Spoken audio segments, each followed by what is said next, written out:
അപ്പോൾ നമ്മൾ ഇന്ന് പ്രപ്പോസിഷനെ പറ്റിയിട്ടാണ് പഠിക്കുന്നത്. പ്രപ്പോസിഷനിൽ അറ്റ് എന്ന് പറയുന്നത് എല്ലാ പരീക്ഷകൾക്ക് വരുന്ന ഒരു പ്രധാനപ്പെട്ട പ്രപ്പോസിഷനാണ്.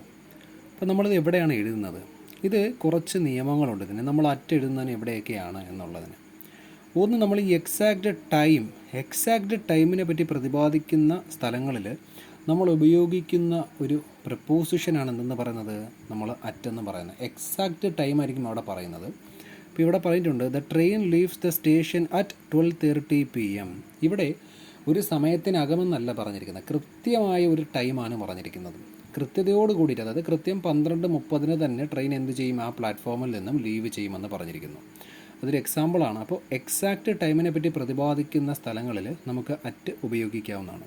രണ്ട്, നമ്മുടെ കലണ്ടർ ഫെസ്റ്റിവൽസിൽ ഏതൊക്കെ ഡേയ്സ് ആണോ തന്നിരിക്കുന്നത് അതിന് മുമ്പിലേക്ക് നമുക്ക് എന്ത് ഉപയോഗിക്കാവുന്നതാണ്, നമുക്ക് അറ്റ് ഉപയോഗിക്കാവുന്നതാണ്. നമുക്കറിയാം അറ്റ് ഓണം, അതുപോലെ തന്നെ at Christmas, at Ramzan, at Easter എന്നൊക്കെ നമുക്ക് പറയാൻ പറ്റും. അപ്പോൾ രണ്ടാമത്തെ നിയമം എന്ന് പറയുമ്പോഴത്തേക്ക് എന്താണ്, ഒരു കലണ്ടർ ഫെസ്റ്റിവൽ തന്നിരുന്നാൽ ആ കലണ്ടർ ഫെസ്റ്റിവലിന് മുമ്പായിട്ട് നമുക്ക് അറ്റ് ചേർക്കാവുന്നതാണ്. മൂന്നാമതായിട്ട് സ്പീഡിനെ പറ്റിയാണ് പറഞ്ഞിരിക്കുന്നത്. He's driving at 80 km/h. അവൻ 80 km/h വേഗതയിലാണ് കാർ ഓടിക്കുന്നതെന്നാണ് നമ്മളിവിടെ പറഞ്ഞിരിക്കുന്നത്. അപ്പോൾ വ്യക്തമായ സ്പീഡിനെ പറ്റിയാണ് ഇവിടെ പറയുന്നത്. വ്യക്തമായിട്ടുള്ള ഒരു സ്പീഡിനെ പറ്റി പറയുന്നു. അതുകൊണ്ട് തന്നെ നമുക്കിവിടെ എന്ത് ഉപയോഗിക്കാം, അറ്റ് ഉപയോഗിക്കാവുന്നതാണ്. അടുത്തത്, ഒരു എമൗണ്ടിനെ പറ്റി പ്രതിപാദിക്കുന്ന സ്ഥലത്ത് നമുക്ക് അറ്റ് ഉപയോഗിക്കാം. നോക്കൂ, he is selling the mangoes at ₹120 per kilogram.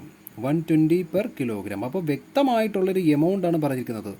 1 കിലോഗ്രാമിന് 120 രൂപ വച്ച് എന്ന് വ്യക്തമായിട്ടുള്ളൊരു എമൗണ്ട് പറഞ്ഞിരിക്കുന്നു. അപ്പോൾ വ്യക്തമായിട്ടുള്ള എമൗണ്ട് പ്രതിപാദിക്കുന്ന സ്ഥലങ്ങളിൽ നമുക്ക് എന്ത് ചേർക്കാവുന്നതാണ്, നമുക്കിവിടെ അറ്റ് ചേർക്കാവുന്നതാണ്. അതുപോലെ നമുക്കിപ്പോൾ ഒരു ആഴ്ചയുടെ അവസാനമോ, അതായത് നമുക്കിപ്പോൾ ഒരു at weekend, at the end of the month, at the end of the year. അപ്പോൾ ഒരു ആഴ്ചയുടെയോ ഒരു മാസത്തിൻ്റെയോ ഒരു വർഷത്തിൻ്റെയോ ഒരു ഭാഗത്തിനെ പറ്റി പ്രതിപാദിക്കുമ്പോൾ നമുക്ക് എന്തുപയോഗിക്കാൻ സാധിക്കുന്നതാണ്, അറ്റ് എന്ന് പറയുന്ന പ്രപ്പോസിഷൻ ഉപയോഗിക്കാൻ സാധിക്കുന്നതാണ്.